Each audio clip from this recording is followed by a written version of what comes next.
Hola, ¿qué tal? Bueno, en este vídeo lo que vamos a ver es cómo se clasifican todas las funciones, ¿de acuerdo? Todas las funciones tienen unas características comunes, las cuales nos van a servir para poder analizarlas.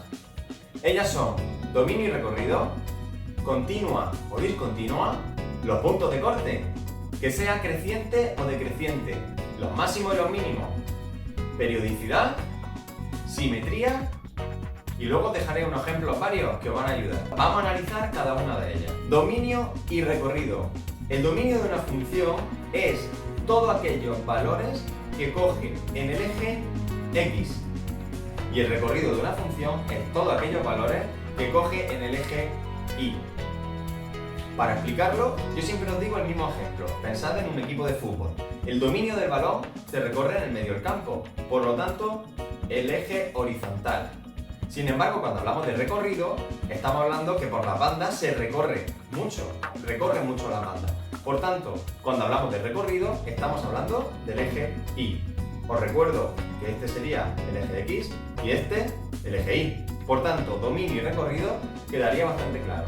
Os dejo un ejemplo como el que estáis viendo en pantalla. El dominio de este sería desde -5 hasta 8. Y el recorrido de esta función sería desde el -10 hasta el 8. Pasamos a la explicación de continua y discontinua. Esto es muy sencillo porque se ve a simple vista. Una gráfica discontinua sería como vemos aquí, que está dibujada a trocitos. Y una gráfica continua sería como la que vemos aquí. Una gráfica que está en una sola línea desde el principio hasta el final. Para analizar los puntos de corte, lo único que tenemos que observar es cuando nuestra línea va a cortar a cualquiera de los ejes de coordenadas, ya sea el eje X o el eje Y. Vemos por ejemplo este ejemplo y vemos que la corta en 3 veces. La corta en el -1 en X, en el -4 en Y y la corta en 2 en X. Esos serían los 3 puntos de corte y se representa de la siguiente forma: -1, 0, 0, -4 y 2, 0. Para analizar si es creciente o decreciente, lo que tenemos que ver es si va hacia arriba o si va hacia abajo. En la gráfica que estamos viendo, primero empieza a descender, después asciende, después vuelve a descender y termina ascendiendo. ¿Para qué sirve esto? Bueno, ahora con todo el tema del coronavirus, no nos paran de enseñar gráficas de otros países o gráficas incluso de España, de que la gráfica está ascendiendo o descendiendo. Para analizar los máximos y los mínimos, también es muy fácil de comprender. Los máximos son aquellos picos, como si fueran montañas, son aquellos picos más altos de nuestra gráfica. Y los mínimos, los picos más bajos de nuestra gráfica. Si nos vemos en el ejemplo que tenemos aquí en pantalla, vemos que el máximo, el punto más alto de todos, sería el 9. Y el punto más bajo de todos sería el -4. Bueno, pues esos serían los máximos absolutos. Luego tendríamos máximos relativos. Los máximos relativos son otras montañitas, también altas, pero que no son la más alta de todas. Por ejemplo, en el ejemplo que tenemos ahora en pantalla, tenemos que el máximo relativo sería el 7. Y un mínimo relativo, pues sería el 0. ¿Veis la diferencia? Máximo relativo y máximo absoluto. Máximo relativo, repito, son aquellas montañitas, aquellos picos que no son el más alto de todos, y máximo absoluto el más alto de todos. Y mínimo relativo y mínimo absoluto, mínimo relativo aquellos picos hacia abajo que no son los más bajos del todo, y mínimo absoluto el más bajo de todos. Si queremos analizar cuando una función es periódica o no es periódica, básicamente lo que tenemos que mirar es si se va repitiendo o no se va repitiendo. En el ejemplo que tenemos aquí en pantalla, vemos que se repite y además, en este caso, es que se repite cada 5 unidades. Fijaos como cada 5 trocitos se va repitiendo siempre el mismo dibujo. Esto suele pasar con las funciones trigonométricas, la del seno y la del coseno. Faltaba por analizar la simetría. Aquellas funciones que son simétricas son aquellas que son como espejo. Y existen dos tipos de simetría: simetría par y simetría impar. Simetría par, tenemos que pensar que tenemos una función y que simplemente doblando una sola vez llegaríamos a esa función. Y simetría impar tendríamos que doblarla dos veces, es decir, doblarla en este sentido y después doblarla en el otro sentido. Esto sería una simetría impar. Aquí tenéis dos casos de ejemplos de simetría par y simetría impar, para que podáis diferenciarlo. Y esto sería todo. Ya con esto hemos analizado una gráfica desde todos sus componentes. Ahora vamos a ver un ejemplo.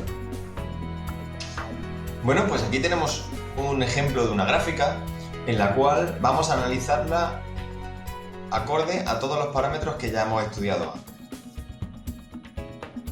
En cuanto al dominio y al recorrido, vemos que tiene un dominio desde el -6 hasta el 5. Su dominio sería desde el -6 hasta el 5. Y su recorrido desde el -5 hasta el 6. Por tanto, su recorrido es desde el -5 hasta el 6.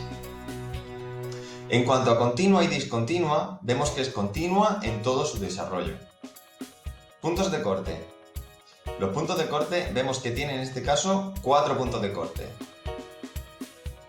1, 2, 3 y 4, los cuales son los siguientes. Este de aquí es el -5, 0. Este de aquí es el -2, 0.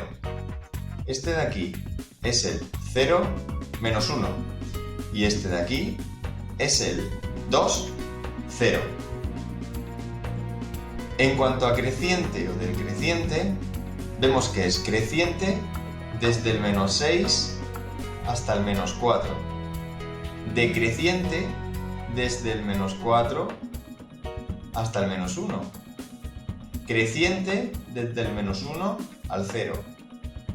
Decreciente desde el 0 al 1. Creciente desde el 1 al 3. Decreciente del 3 al 4 y creciente del 4 al 5. En cuanto a los máximos y los mínimos, podemos observar que tiene un máximo absoluto en el 6 y un mínimo absoluto en el -5. Y también vemos que tiene dos máximos relativos. Máximo relativo en el -1 y máximo relativo en el 3. Mínimo relativo en el -3, pero también podríamos decir mínimo relativo en el 2, aunque realmente esté bastante alto. En cuanto a la periodicidad, vemos que no se repite, por tanto no es periódica. Y en cuanto a simetría, vemos que tampoco es simétrica. No hay forma de conseguir, partiendo por la mitad, la misma imagen. Por tanto, no es simétrica. Y con esto habríamos terminado nuestro ejercicio.